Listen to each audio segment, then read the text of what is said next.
How about this balsa wood glider?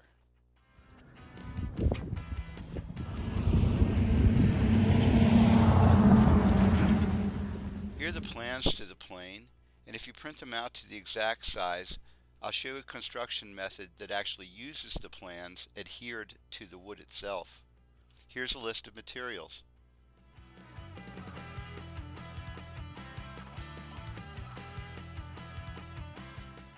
Measure the center line on the wing and score it halfway through. Not all the way through. Be very careful not to cut all the way through the wood if you can help it. Then fold it in half and tape the loose end so that the loose ends are together. Use very little spray glue on the back of the plan, very little, and let it dry about 15 minutes. Then you'll be ready to adhere it to the wood and cut around it, right on the plan, right through the plan, through both pieces of wood. Then sand around everything and make sure that all the pieces are the same size, and then open it up and sand the surfaces just so they're nice and smooth.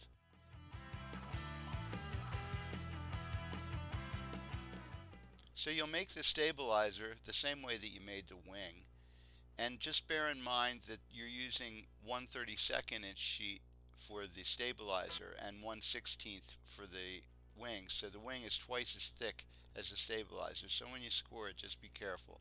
And then cut everything out the same way you did with the wing and take off the paper, which shouldn't stick much because remember you're using very, very little adhesive on that. Then you open it up and sand it the same way on the surfaces as you did with the wing.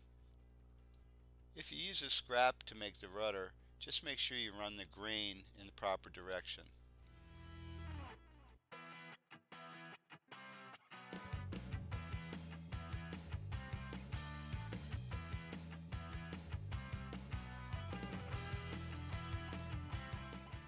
So the wing and the stabilizer are actually sitting on a piece of wood that's 1 inch high in the center.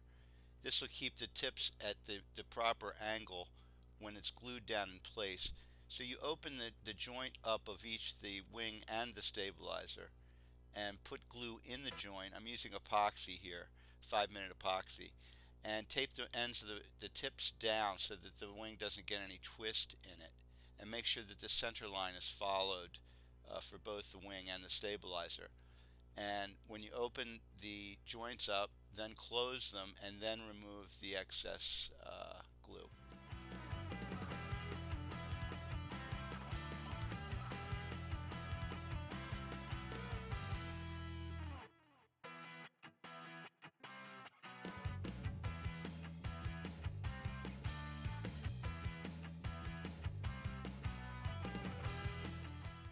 And after the glue is hardened, remove the tape, and the stabilizer and the wing are finished.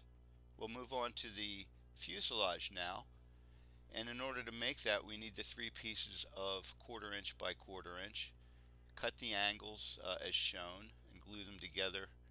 So you should end up with a fuselage that looks something like this, and you can run over it with some sandpaper just to smooth things out.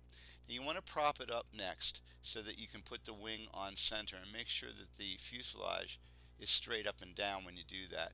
You'll notice I put mine in a vise, but I put it in very, very loosely. So balance is very important. It should balance 70% forward of the trailing edge of the wing.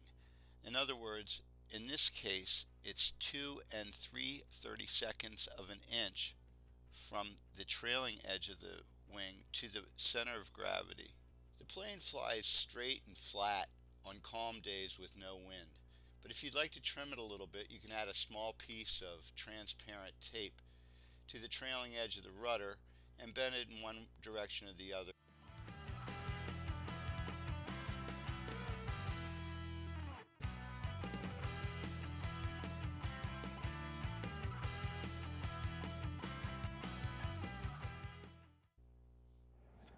This was a lot of fun. I hope you enjoyed it.